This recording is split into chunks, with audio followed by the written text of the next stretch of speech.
자, 박민식, 한동훈 후보가 공교롭게도 같은 날 선거사무소 개소식이 있다는 소식 어제 저희가 전해드렸죠. 그런데요, 어제 저희가 전해드릴 때는 사무실 위치까지는 확인이 안 됐습니다. 근데 이제 사무실 위치도 확인이 됐습니다. 걸어서 10분 거리, 아주 지근 거리에 두 후보의 선거사무소가 개소가 된다는 겁니다. 이렇게 되면은 혹시 장동혁 대표 지금 박민식 후보 개소식에 간다고 했거든요. 걸어서 10분이면 한동훈 후보와 마주칠 가능성이 좀 있지 않을까. 어제 다른 패널분은 지금 바쁜데 거기 또 동선 바꿔갖고 어떻게 마주 보겠냐 이렇게도 말씀하신 분이 계신데 어떻게 보십니까? 뭐 마주칠지 안 마주칠지는 모르죠. 뭐 한동훈 의도적으로 마주칠 가능성은 없을까요? 제가 봤을 때 장동혁 대표는 한동훈 그 전 대표 현수막 걸려 있는 데는 일부러 피해서 갈 것 같아요. 쳐다도 안 보실 것 같아요. 네. 그 정도로 이제 둘의 사이가 이미 벌어진 지가 꽤 됐고 사실 이번에 이 부산 북구갑에 뭐 무공천해야 된다라는 당내 의견이 있었지만 사실 장동혁 지도부는 결국 공천을 또 강행을 했고 심지어는 이제 후보를 뭐 박민식 후보를 단수 공천을 한 것도 아니었어요. 그래서 네. 이제 경선을 시키는 과정에서 공관위 면접에서 이 한동훈 전 대표와의 단일화에 대해서 어떤 생각을 가지고 있느냐라는 걸 또 집요하게 물어봤다라고 하지 않습니까? 그러니까 이게 장동혁 대표는 사실상 지금 지방선거에 관심이 있다라기보다는 한동훈 전 대표의 국회 입성을 막는 데에 총력을 다하고 있다 이렇게 보입니다. 네. 이게요. 박민식 후보, 한동훈 후보 같은 경우에는 10분, 걸어서 10분 거리에 이제 같은 날 개소를 하고요. 같은 날 또 하정우 후보도 또 선거사무소를 엽니다. 근데 위치는 여기는 조금 떨어져 있는 것 같아요. 근데 선거사무소가 개소된다라는 거는 진짜 본격적으로 이제 시작이 되는 거잖아요. 그렇죠. 뭐 각자 보완할 곳에 선거사무소를 열지 네. 아니면 본인 지지세가 강한 곳에 열지는 이제 전략적 판단하에 하는 거고 네. 따라서 명당이 그렇게 많지가 않아요.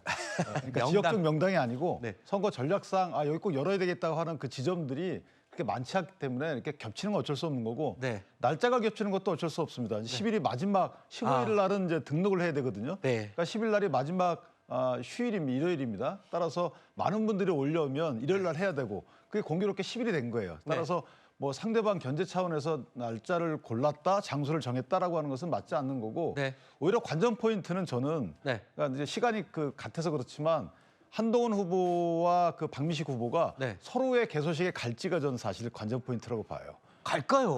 그러니까 일단 만약에 사실은 이제 무소속과 뭐 국민의힘 소속이지만 가는 사람이 조금 더 국민적 입장에서 후한 평가를 받지 않을까라는 생각이 드는데 그게 저는 사실 두 분 중에 한 분이 서로의 캠프에 갈까? 이게 사실 좀 포인트가 아닐까라는 생각이. 재밌는 포인트를 짚으셨네요. 먼저 가는 사람이 좀 더 그릇이 큰 사람처럼 뭐 인지가 될 수 그렇게 있다. 보이지 않을까요? 어차피 안 간다고 해서 네. 그게 실제 표심을 좌지우지할 수는 없지만 네. 공중전의 일환으로서 평가를 좀 후한 평가를 받는 것은 네. 좀 더 결단하는 측이 되지 않을까 싶습니다. 그렇군요. 아까 선거사무소의 명당은 뭐 여러분도 아시겠지만 풍수상의 명당을 얘기한 게 아니라 이제 선거를 치를 때 전략상의 명당. 전략적인 명당을 이야기를 한 거고요. 어떻게 보세요? 그러니까 지금 네. 박민식 후보나 한동훈 후보 중에 먼저 그 사무실에 찾아가는 사람이 좀 더 그릇이 커 보이고 사람들한테 더 후한 점수를 받을 것 같다라고 하는데. 모르겠습니다.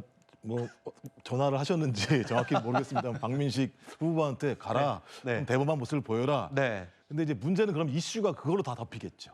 그러니까 선거의 이슈가 그러면 이거 간 이유가 뭐지? 단일화의 생각이 있는 거 아닌가? 그렇죠. 그럼 누구나 제가 다 볼 그런 생각을 하겠죠. 때는 국민의힘 같은 경우는 단일화 네. 절대 안 된다라고 얘기를 했었던 상황이기 때문에 그분과 관련해서 그런 일들을 주요한 본인의 개소식의 이슈로 만든다라고 하는 게 실제로 박민식 후보에게나 아니면 한동훈 후보에게나 도움이 될까? 네. 엄청나게 계산을 할 거라는 생각이 들긴 하는데 아하. 제가 볼 때 본 게임을 잘해야죠. 자기 개소식에 네. 얼마나 대단한 분들이 와서 힘있게 지역 유권자들 많이 모여서 할 수 있냐가 핵심인데 네. 그렇지 않고 거길 간다? 제가 볼 때는 아주 아이디어는 뛰어날지 모르겠습니다만 그게 어떤 성과를 낼지는 잘 모르겠다라는 생각이 들어서 뭐 좀 재미가 있긴 하겠습니다만 그게 선거에는 좋은 영향일까? 이 부분은 제가 볼 때는 좀 약간 고개를 갸우뚱하게 됩니다. 알겠습니다. 그냥 한마디로 원래 해야 될 일이나 잘 해라 그거죠. 좋은 뜻으로 말씀드리는 겁니다. 알겠습니다. 자, 박민식 후보 개소식에는요, 이번에 영입한 황재관 전 구청장이 참석할 예정으로 알려져 있고요. 한동훈 후보 측에서도 아까 전해드린 것처럼 정영근 전 의원을 비롯해서 부산 지역이 기반인 서병수 위원장도 참석할 예정이라고 합니다. 뭐 저 자체가 누가 오느냐가 각 후보들은 이제 새 과시를 하는 거다 이렇게 볼 수 있을 것 같습니다. 자, 그리고요 하정우 후보도 역시 두 후보와 같은 날 오후 3시에 개소식을 연다고 제가 말씀드렸는데 정청래 대표가 과연 이날 참석할지 아직 정해지지 않았습니다. 그런데 뭐 3고초려가 아니라 10고초려라도 해서 데려오고 싶다라고 정청래 대표가 말했기 때문에 아니 선거사무소 개소식이면은 10고초려해서 모셔온 후보니까 당대표 당연히 가지 않을까 싶은데요.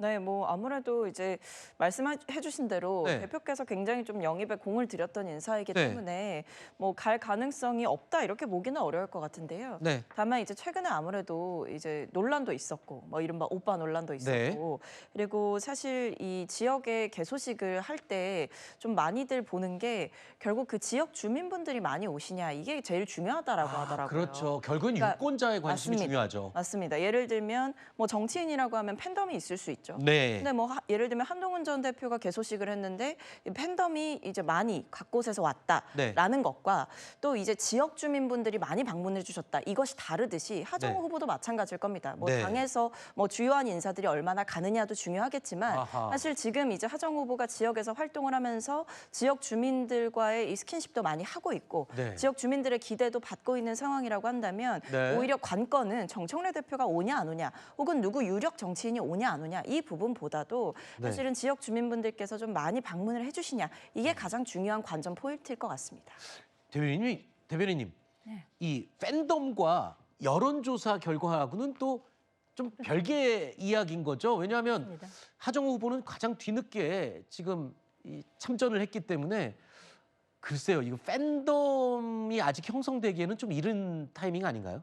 글쎄 그 뭐 내부 사정이야 제가 잘 파악할 수는 없습니다만 뭐 나름대로 규모의 문제이지 뭐 팬덤이 있기는 있으리라는 생각을 해보지만 그렇지만 이제 유권자들을 상대로 하는 이 지역구 선거에 있어서는 그 표를 던질 수 있는 유권자들과 그 팬덤은 상당히 분리되는 입장이라고 봐야 할 것 같습니다. 그렇기 네. 때문에 어느 정도의 팬덤 규모가 형성됐는지는 알 수 없습니다만 아무래도 그 지역구의 유권자들을 향한 소구를 하지 않을까라고 생각이 됩니다.